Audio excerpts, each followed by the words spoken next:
Hello everyone, welcome to Tuesday. Tuesday is my favorite day of the week, so I thought that it would be nice to come on for the next 3 Tuesdays to share random thoughts on Egypt on a Tuesday. So thank you so much for following along here at the Goddess Inside. I am Aset, the face behind all of the posts that you see.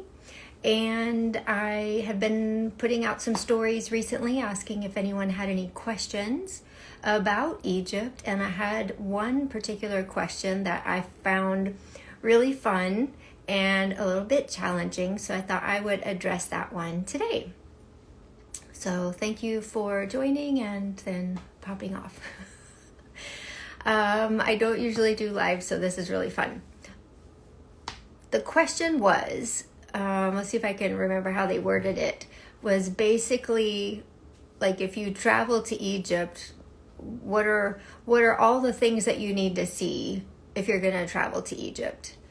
And that's really challenging because there's so much to see.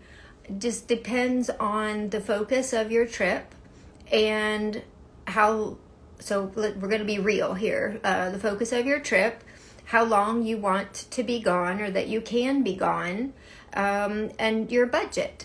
So that will determine a lot of the places that you stay, how much you travel, like throughout the country, the transportation, getting from place to place. I mean, if you go all the way from Alexandria at the Mediterranean Sea, all the way down to like Abu Simbel or over to the Red Sea area, because there's so much beauty over there, or travel up into the Sinai.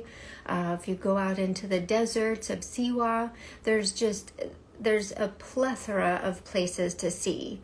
So in order to feel complete on a trip to Egypt, I think you need to think about those things. Like, what is your focus?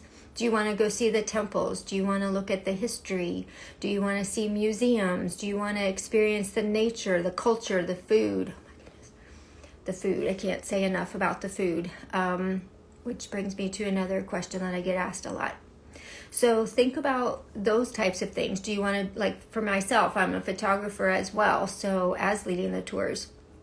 So, and I've been so often now that I feel ready to do something different. I definitely will scale down my camera equipment that I take along, but I'll be bringing along my digital camera, and I'm going to be doing some film this next time, just to do something different. Film slows you down, makes you kind of take in the scene a little bit more. So maybe you want to focus on taking photos. Maybe you want to go and do yoga. There's places in Egypt actually to do yoga. Maybe you want to go camping. There's lots of opportunities for that. Or an adventure. If you want to go scuba diving or snorkeling, you've got 2 different seas to work with. So think about the kinds of things that's your focus for seeing Egypt. And then you think about how long you're going to need to be gone. So for myself, I have the tours that we do, and they're generally 2 weeks long, 14 days for the main tour. And I always like to offer a little extension at the beginning and or at the end. So we might take a little extension for a week and go to a different area that we're not visiting on the main tour, to give a little bit of extra perspective on Egypt, and also for people who like to explore and like to travel. So the time period, and then of course your budget. So like if you're traveling to Egypt and you only have so much money, then your transportation might change. You might not fly from place to place. You might take the train, or you might hire a driver, or those types of things. So if you want to go on the Nile, you'll look at the different boats and things that are available. So those are just some things. And then some must-see places. Again, that all depends on your focus. What is it that you want to see? Must-see places in my book would definitely be, and I know it's cliche, but definitely go to the pyramid area. Go see the Great Pyramid. Go see the Sphinx. Especially go out to Saqqara. Saqqara is a not to be missed location, because that's where you'll find inside the Pyramid of Unas the first hieroglyphic texts. And so you'll that's thousands and thousands and thousands of years old. This writing inside this pyramid is just incredible. So definitely that's a not to miss location. Another not to miss location that I feel is very important for many reasons is Abydos. Abydos is a little bit out of the way, but okay, so for the multiple reasons, I'm not going to tell you how many because there's too many to list. Number one is the beauty of the temple. The carvings on the inside of that are so different and soft and serene compared to the later Ptolemaic period temples. Like, don't get me wrong, Dendera, that's another must see. But you'll notice the difference in the carvings within the temples, or even at Philae Temple. So, hi Rena.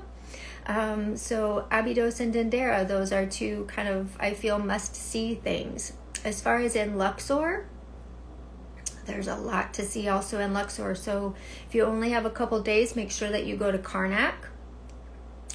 It's one of the largest, if not the largest, but one of the largest open-air museums in the world. And it has a lot of history. So many pharaohs have had their stamp in the building of that temple, including Pharaoh Hatshepsut.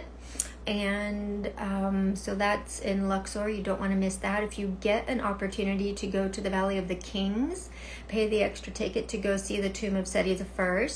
If you go to the Valley of the Queens, pay the extra ticket and see the tomb of Nefertari. These are two really beautifully decorated tombs. So these are not to be missed places in Luxor. I also really, really enjoy some out-of-the-way places. So Abu Simbel is some place that not a lot of people go on a lot of the tours. We don't include that often on our tours. That would be more of an extension portion. But I definitely recommend that. It's very different down there, and it's massive. If you like to go to out-of-the-way places, which is like off the beaten path places, then definitely you'll want to go out to the Valley of the Camels. That's along the Red Sea, and there's a beautiful temple in the mountain. It's called Aspeos Temple to the goddess Isis and Hathor, because this is where Cleopatra sent people out and they mined for emeralds. So you can see the temple there. A lot of times the temples that are out in these mining communities, you'll also see a temple in, it's not a mining community, but it's the workers' village. There's a temple to Hathor there. The local people, when they're way out of the way, they're way far away from the city, they're way far away from the areas where the festivals are taking place and the offerings are being made and prayers are being given for healing. So somebody falls down, the shaft of the emerald mine and hurts themselves, so they need to make an offering. And so the workers needed a place to do that, so they would build these temples, carve them into the mountains. So that's an interesting place that you definitely don't want to miss. And if you get the opportunity to go to the Red Sea, definitely also recommend that. So I don't want to talk for a really super long time, but that was a question that I got about if you go to Egypt, like what all should you see? What's on like the must see list for Egypt? And so that would be it kind of in a nutshell. I'm going to say two more places because we've been kind of down in the south and over to the east. So let's go up to the north. Alexandria is a beautiful, beautiful city, and you'll definitely want to check out the catacombs there. As well as if you have the extra time and sense of adventure, I really suggest going out to Siwa, the Siwa Oasis. You'll find the Oracle Temple of Amun there, where Alexander the Great received the message that he was going to be the ruler of all of Egypt, and the beautiful salt mine. So they mine salt there, and then there's these holes that are left, and it fills in with spring water, and then you can float around in them and enjoy the healing energy of the salt.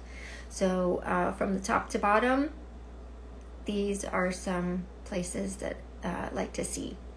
And that brought up another question that I was going to talk about, a question that I get asked a lot. To travel to Egypt, people ask a lot of times if you need extra like vaccinations or things like that, and no, you don't. Just the regular whatever you've got is fine. You don't have, like when you travel into other areas of Africa, you do need to get extra shots for various things, mosquito-borne illnesses and things like that, but you don't need to do that for Egypt. I think there was one other thing that I was thinking of, but it's ran off in my head. So welcome to my kitchen on a Tuesday morning. Thank you for joining me and hearing about some thoughts on Egypt on a Tuesday.